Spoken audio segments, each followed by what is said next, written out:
গুৱাহাটীৰ জ্যোতি চিত্ৰবনৰ বাকৰিত আহিবলগীয়া নতুন অসমীয়া ছবি চুপাচুপিৰ শুভ মুহূৰ্ত অনুষ্ঠান NK মিডিয়া গ্ৰুপ আৰু আটলাছ ক্ৰিয়েশ্যনৰ প্ৰযোজনাত নিৰ্মাণ কৰা হ'ব ছবিখন। ছবিখনৰ পৰিচালনা নৱপ্ৰজন্মৰ জনপ্ৰিয় পৰিচালক প্ৰণৱ ভৰালী।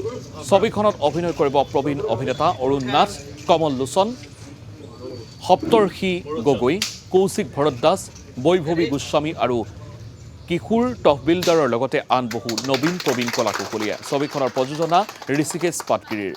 বুধবাৰে জ্যোতি চিত্ৰবনৰ প্ৰাংগণত অনুষ্ঠিত হোৱা ছবিখনৰ এই শুভ মুহূৰ্ত অনুষ্ঠানত উপস্থিত থাকে কণ্ঠশিল্পী দীক্ষু শৰ্মা, দিগন্ত ভাৰতী, প্ৰবীণ অভিনেতা অৰুণ নাথৰ লগতে আন কেইবাগৰাকীও বিশিষ্ট ব্যক্তি। দুয়োখন ৱেব ছিৰিজ আদৰি লোৱাৰ কাৰণে মই সমূহ দৰ্শকক ধন্যবাদ জ্ঞাপন কৰিছোঁ, কৃতজ্ঞতা জ্ঞাপন কৰিছোঁ।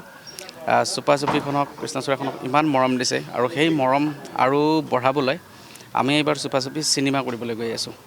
আৰু চুপাচুপিৰ আগৰ যিটো কাহিনী আছিল, এইবাৰ চিনেমাৰ কাহিনী তেনেকুৱাই মজা পাব। তাতকৈ বেছি ডাঙৰ চিনেমা, বহুত বেছি ডাঙৰ, বহুত বেছি কাহিনী।